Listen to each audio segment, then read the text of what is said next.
A principal dica para segurança no trânsito é o cinto de segurança. É verdade. É uma principal dica e atenção, porque evitar falar no celular não dá certo. Celular no trânsito.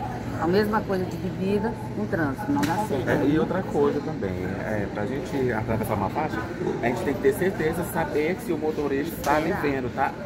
Vendo você ali para ele poder parar, para você atravessar com segurança, evitar o fone de ouvido, ficar falando no celular no WhatsApp. Tudo isso é um meio de evitar os acidentes no trânsito, não é verdade? Atenção, atenção, né? Se for beber, não dirige, né? Deixa o carro em casa, pega o Uber na volta. É isso se aí. divertir com segurança. Com certeza.